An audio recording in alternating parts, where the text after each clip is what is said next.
Because these shrub roses have put on quite a lot of growth this year, what I'm going to do is just trim them back by maybe about a third, just to prevent them whipping around in any storms that we have over the winter. And then come the spring, I will do a proper prune where I get rid of a little bit more and create a better framework. But for now, I just want to stop all the branches bending and breaking in the winds. Look, roses still.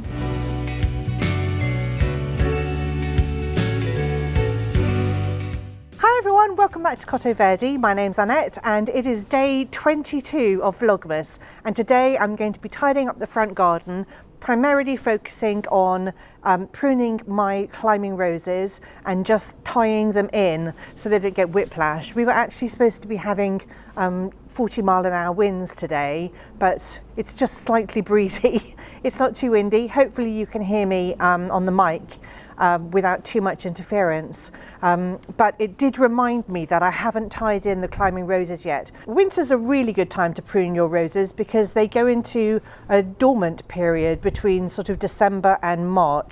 I quite often prune my roses in February or March, these climbing roses behind me, but I may have a go at pruning them today. It's quite a mild day and you never know what the weather's going to be like in February or March. It could be horrible. So maybe I'll get it done today and see whether a December pruning makes any difference. As you can see, they're still quite leafy. We've got some yellowing going on, and I have a couple of roses that haven't even opened, like this one here. I don't know if you can see that. So these didn't come into anything, they didn't open. So all three of these roses need deadheading anyway, and as you can see, they're blowing around quite a lot in the wind, and we don't want that. And because it's the start of the Christmas holidays today, I'm going to rope Richard in as well to help me, because he can get up the ladder and I'd rather not. Ooh, even my camera's blowing around in the wind. I've got a lot of this information in previous videos on my roses playlist, but what I'm trying to create is a horizontal framework, because with climbing roses, they will flush at the end of each stem, each branch. So if you create a horizontal framework, the more horizontal it is, the more side shoots that we're going to get, and those side shoots will have the blooms. So the framework of a climbing rose should be as horizontal as possible. So with this rose, I've been trying to train it underneath the window and also over the window, and I'd quite like some of the branches to go over this side here. So you can see that I've got a couple that are horizontal, and this one here at the bottom is particularly good. I get a lot of side shoots off that, but I need to clear out the middle here a little bit, and definitely I'm going to cut away anything that's blowing around in the wind and isn't tied back. So I'm going to start by taking off this one, and I'll take it back to a bud. And I'm going to take off anything else that's leaning outwards or is dead, like that one there.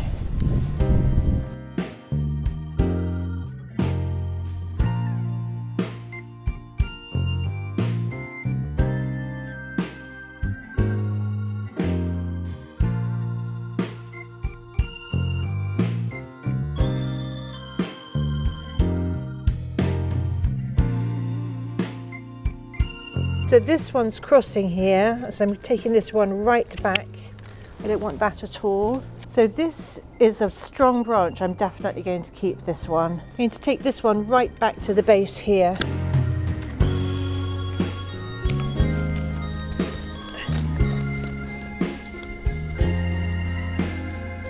So I tied it in during the summer. I'm having to just take those bits off.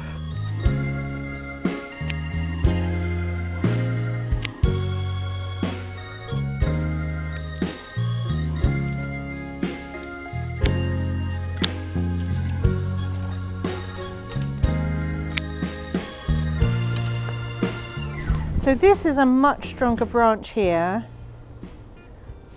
than this one here. This one just isn't doing particularly well. What I might do is chop this one off completely and bend this one down to this wire here, and this can be my horizontal branch. I think that's what I'm going to do.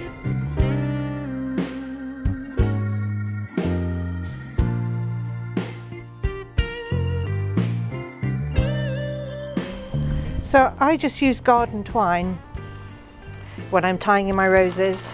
So always do a figure of 8 on your wires as well, and try not to tie too tightly. I tend to do them in a bow because then I can undo them when I need to.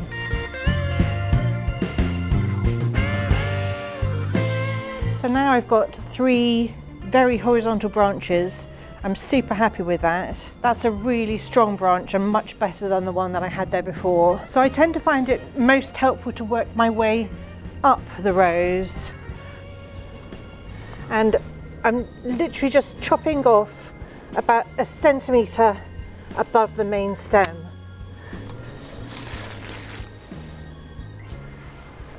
So just where I can see a little node, just above that is where I chop.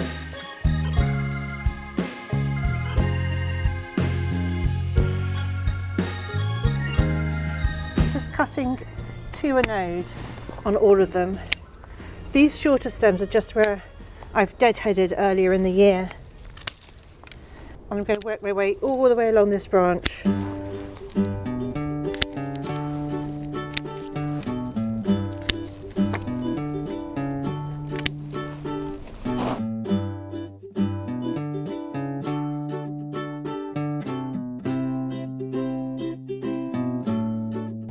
So this one is crossing here, and so I'm just going to take that off and at the base of it.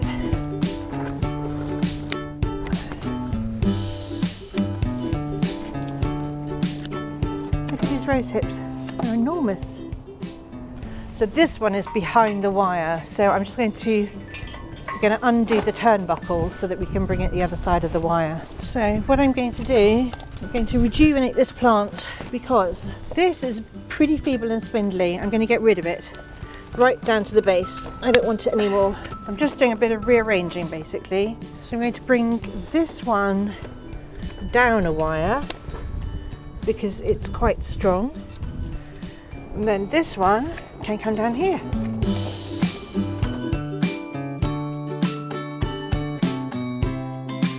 You can see how windy it is. So I have rejuvenated these here by just pulling down the stronger branches to run along the wall. This one will carry on growing along the wall, hopefully.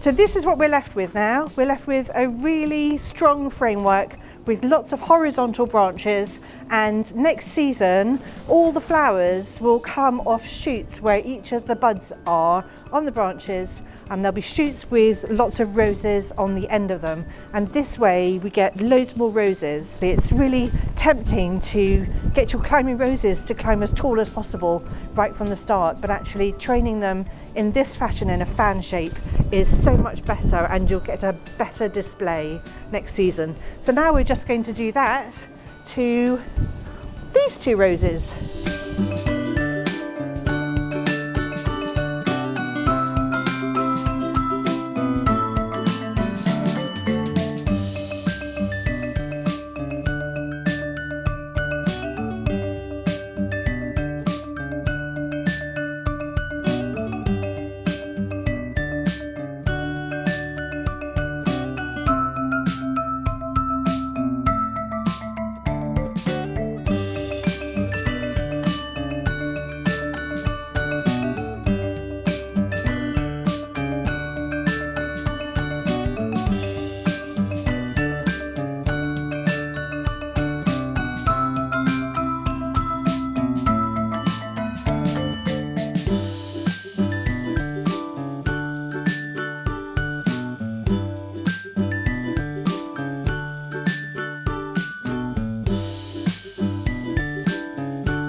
this is also quite a good framework. The only fly in the ointment is this branch that's going up here that crosses that one that's going across there.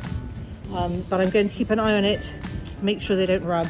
So this is our monster rose here, and I'm going to do exactly the same thing with this rose.